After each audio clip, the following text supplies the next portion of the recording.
Gente, nesse vídeo aqui nós vamos falar sobre a segunda tópica do aparelho psíquico de Sigmund Freud, que vai falar sobre o id, o ego e o superego.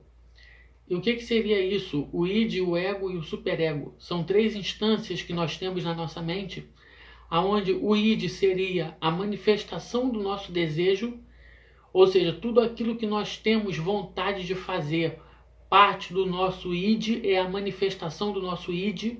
O id ele representa os nossos instintos, o nosso desejo, a nossa vontade, o nosso prazer. Vai partir do nosso id. Antes da gente falar do ego, a gente fala do superego para não enrolar. O superego ele funciona como uma espécie de advertência. Ele nos adverte em relação ao desejo que nós estamos tendo e a consequência que esse desejo pode nos trazer, caso a gente atenda a esse desejo.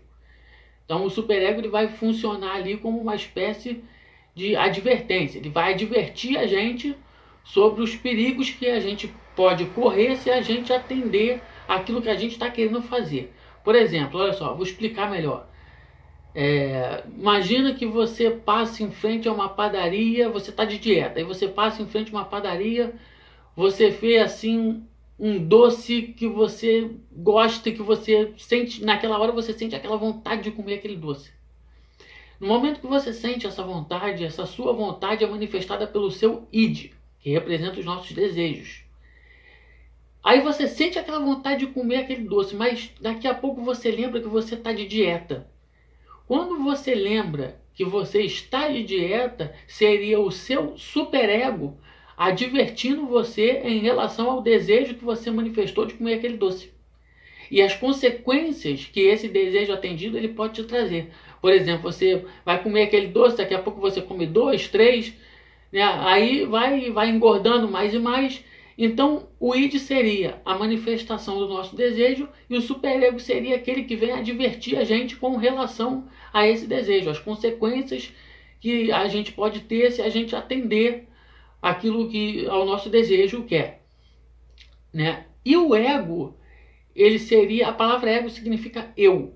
Então, o ego seria basicamente a gente em contato com a realidade externa. O ego é aquela instância da mente que vai decidir se ele vai atender ao id ou se ele vai atender à repressão do superego.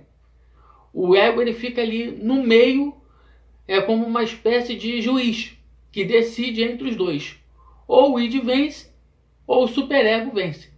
Então é mais ou menos isso daí que Freud estava querendo explicar através dessa segunda teoria dele, que fala sobre o id, o ego e o superego.